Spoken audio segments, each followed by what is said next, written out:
So today I'm going to be discussing a company that I'm sure many of you have heard of before. And even if you haven't, kick back, relax, and enjoy because this is a stock that I believe is going to have a huge amount of potential over the coming years. Trust me.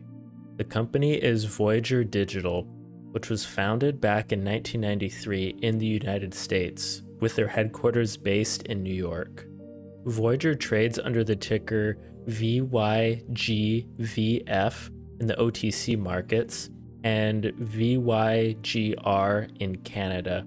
So before you go stealing your mom's credit card and logging onto Robinhood to buy shares, this stock is not on Robinhood. So trying to buy the ticker VYGR in the United States is only going to get you shares of this biotech penny stock that has seen abysmal 5-year returns. Alright, so let's get into this. Voyager is a cryptocurrency exchange like Coinbase. They have revenue from commissions, which means that even in time periods where Bitcoin is going down, Voyager still has the potential to make money. However, I think by this point, we all should know the drill. When the crypto market is bullish, crypto-related stocks go up, and vice versa.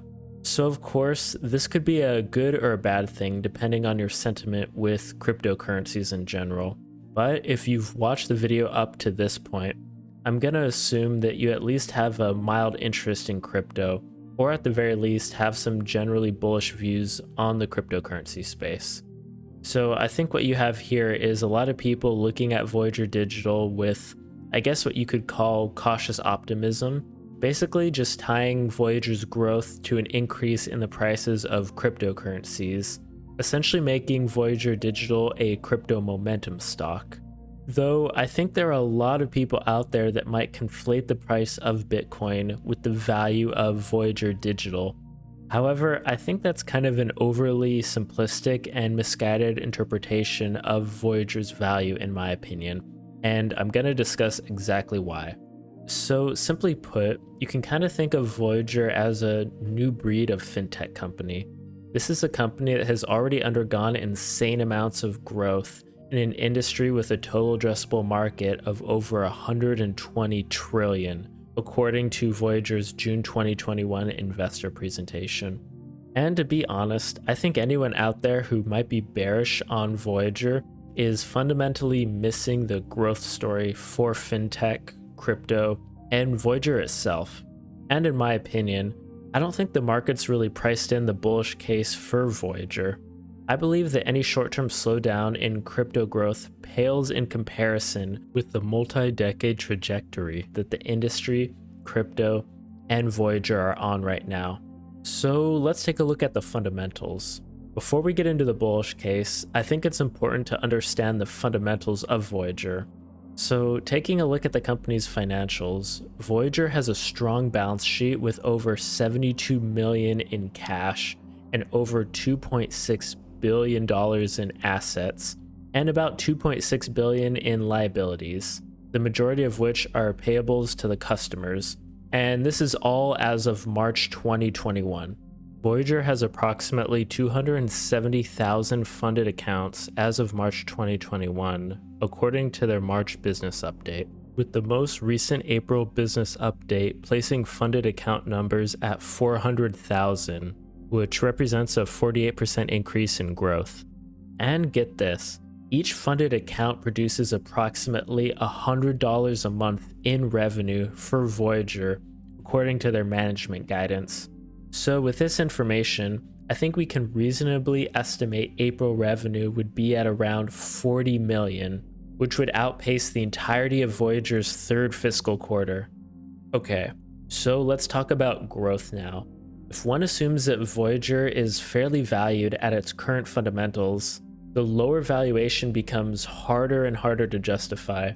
In the June investor deck, management posted a 35% month-over-month user growth estimate, which in all fairness is lower than the 48% growth in users that I mentioned in April. Another thing to keep in mind too, I'm sure there are plenty of people out there who will say that it's very unlikely that Voyager will continue on their 35% month-over-month user growth trajectory.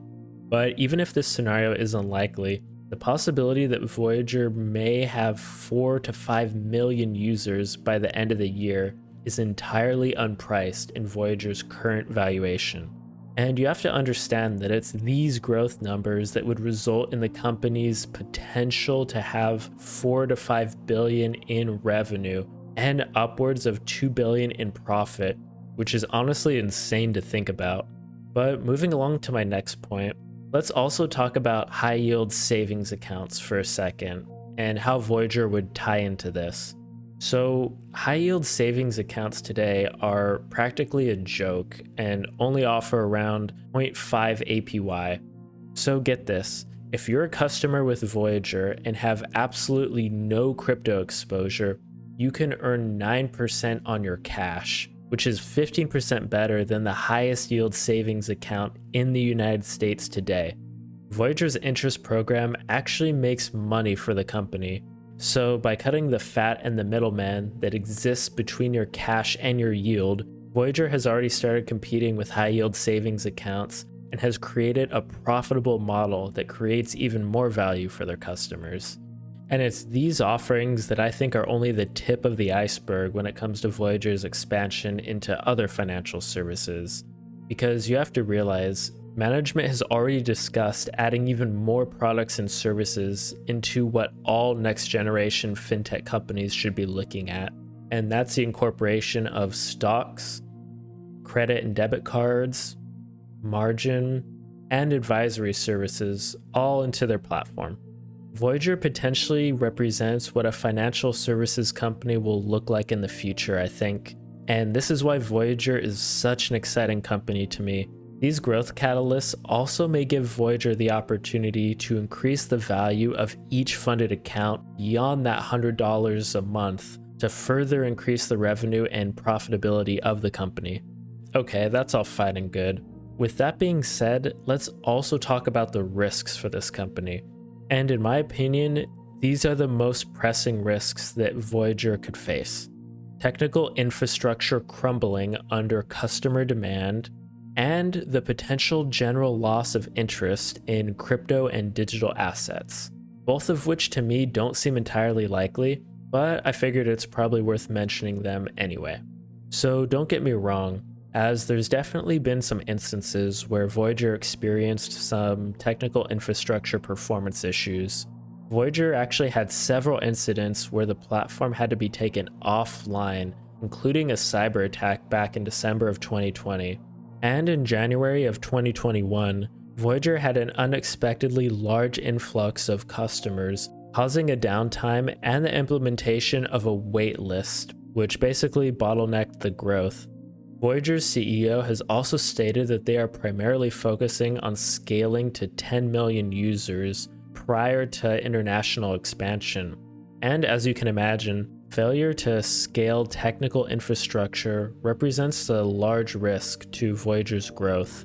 Similar to Coinbase though, Voyager also faces risks in increased competition, which could drive their profits down. And it's Voyager's $100 per month per user metric, which is highly dependent on these profits. Also, let's think about the potential loss of interest in the crypto and digital asset space. The contraction in the crypto markets in May through June may have resulted in decreased interest in crypto and digital assets in general. And a further decline in the crypto assets prices and subsequent interest would likely affect Voyager's ability to maintain current revenue and growth metrics. But like I said, I really don't see this being likely at all. However, with all that being said, I'm still going to say Voyager is a definite buy. Voyager's potential growth, business model, unique tokenomics, and brand value is most likely not priced in yet. I believe that the scenario where Voyager hits 1 million funded accounts by December 2021 is far more likely than what is currently being priced in by the market. So assuming Voyager maintains the current $100 per month revenue metric at 50% operating margins, this would represent a revenue run rate of $1 billion per year, which just means $500 million in profits. Overall, this is an extremely exciting, fresh, and profitable fintech company that I think is going to help change the banking infrastructure as we know it. And yeah, that's the video I've got for you guys today. Thanks as always for listening, and I'll catch you next time.